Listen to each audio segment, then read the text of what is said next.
Welcome to Around the Weird. Here's your host, the museum curator of the strange and unusual, Mr. Nothing. Thank you, mysterious voice, and welcome back to Around the Weird, a booktube channel where I talk about all the unusual and out of the ordinary literature that I've found in my travels. Today, it is Poetry Thursday, so I wanted to talk about some interesting poetry that I have stumbled across, and it's from a poet that I've talked about on this channel before, probably one of my favorite modern poets, and it's a poem about animals, nature, and being on or near the water. I am referring to by Joy Harjo. I've talked about Joy Harjo on this channel before, so I don't need to go into that great of detail. But Joy Harjo is a Native American writer. She's indigenous from the Muskogee Nation in Oklahoma. She has written a number of books, short stories, and poetry collections, and she's also performed a number of musical things and whatnot. She's very prolific in that regard, and she still gives a number of interviews to this day about her writings and indigenous affairs and whatnot. So I'm a big fan of hers. I've talked about Perhaps the World Ends Here, and something about the world being a table or something like that. I always enjoy talking about her poetry. I would exclusively talk about her poetry if I could justify it in some sort of way.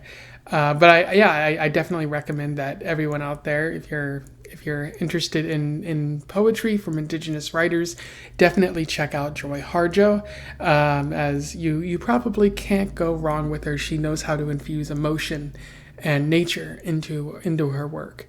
And so without further ado, let's talk about this poem. I will read it, do a little bit of analysis, and we will move on from there. Cries the crow, arching toward the heavy sky over the marina, lands on the crown of the palm tree. Slaps the urgent cove of ocean swimming through the slips. We carry canoes to the edge of the salt. Groans the crew with the weight, the wind's cutting skin. We claim our seats. Pelicans perch in the draft for fish. Beats our lungs, and we are racing into the waves. Though there are worlds below us and above us, we are straight ahead. Tattoos the engines of your plane against the sky, away from these waters. Each paddle stroke follows the curve from reach to loss. Calls the sun from a fishing boat with a pale yellow sail.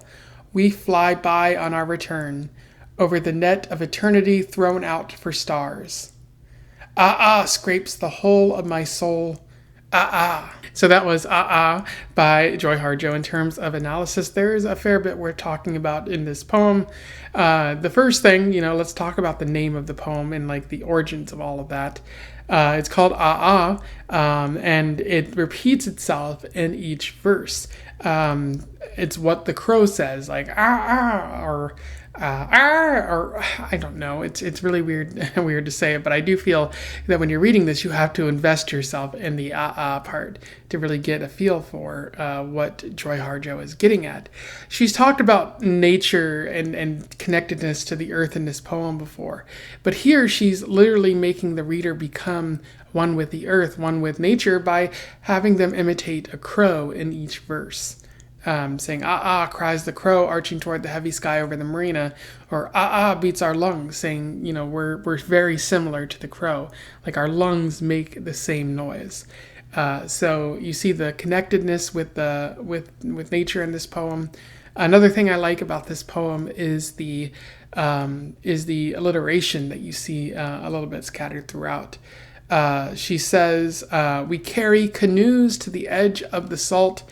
And then she, later in the poem, she says, pelicans perch in the draft for fish, which is both alliteration but also consonants, is sound-alikes in this poem. So it definitely makes the poem flow a little bit more naturally, making it quite fun to read. But you might have a question about, what exactly is Joy Harjo talking about besides nature in this poem?